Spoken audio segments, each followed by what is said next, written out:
25 questions in 25 days. Hello, Aluxers. This is a special series we're doing before the end of the year, where we answer some of the questions you ladies and gents have sent our way. If you're new here, do yourself a favor and subscribe. You're currently missing out. Here's today's question. How to stop procrastinating? Asked by Pawan Good at Tala Pawan Good on Twitter. Why do most people procrastinate? Are we all just lazy?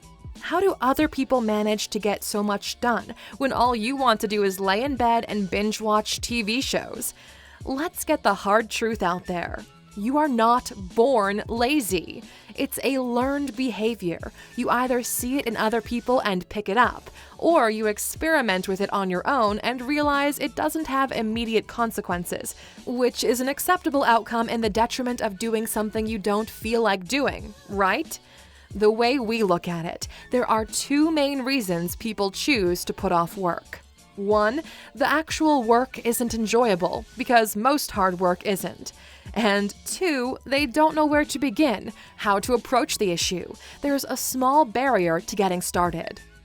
First, no matter the type of work you're supposed to be doing, the satisfaction of getting it done will always be a better state to find yourself in than the constant pressure that there's this thing that you're supposed to do and you're avoiding. Tasks like these, which we are actively postponing, do not go away. Instead, they occupy space in your mind and excise pressure. If you want to start feeling better about your life, start tackling these issues.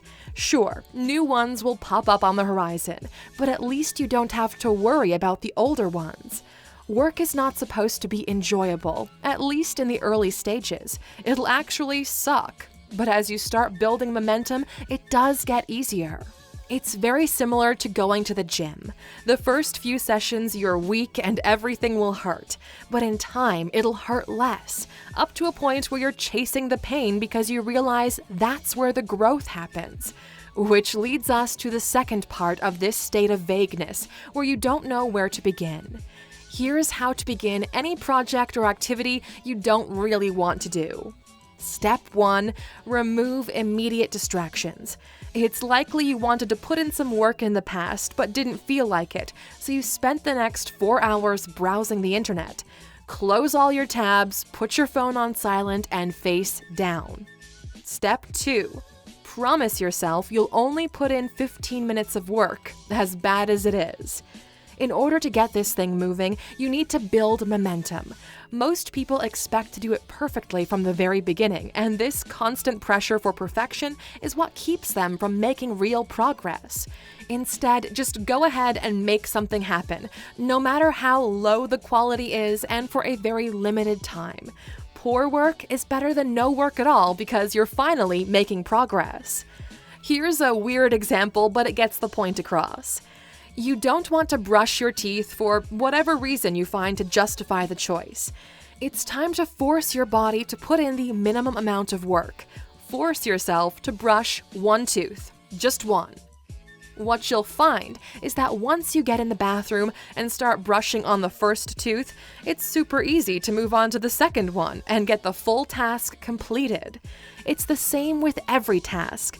The difficult part is always starting that motion.